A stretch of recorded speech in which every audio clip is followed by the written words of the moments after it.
Hi mga ate at kuya, tara samahan niyo ako dahil bibili muna ako ng aking vitamins, char. Hindi, pero may mga time talaga na hindi ako makatulog kaya kailangan ko bumili ng alcohol para pampatulog ko. Ganun din ba kayo mga ate at kuya? Pero bago yan, tara samahan niyo ako dahil maglalakad-lakad ako ngayon dahil nga Sabado and pampatanggal boring na rin.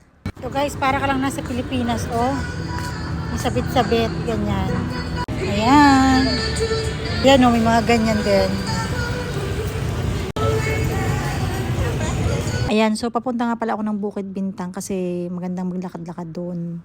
Ayan, kung meron kayong chance na makapag-travel dito sa Malaysia, ayan, punta kayo dito sa Bukid Bintang, maraming pwedeng galaan dito. Kasi maraming pwedeng galaan dito, ayan, and ang sarap talaga mag-food trip dito. Pumunta kayo doon sa Jalan Alor, ang sasarap ng pagkain doon.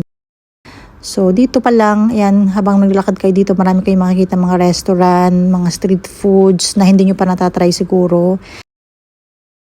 Ayan, so dito pa rin sa Bukid Bintang, ayan, minsan may mga band dito, mapapanood nyo sa mga street lang, ganyan. Basta sa paglalakad pa lang dito, maaliw na kayo kasi sobrang daming foreigner dito and ang dami talagang tao dito, lalong-lalo na kapag Saturday and Sunday. Ayan, dahil nga napagod ako sa kalalakad at nauhaw na rin yan, bumili nga pala ako ng drinks dito sa Mixu. Ang sarap ng drinks dito guys, pwede kayo mag-request kung ayaw nyo na masyadong matamis and ang sasarap din ng mga milk nila dito, milk tea and yung mga ice cream.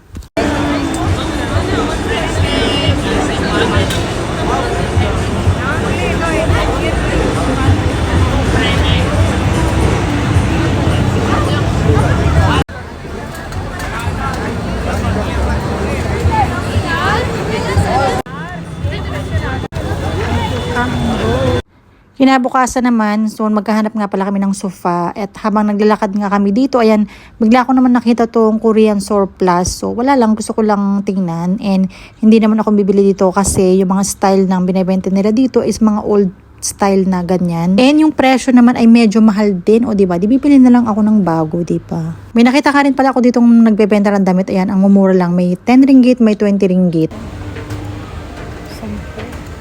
May tigti 10.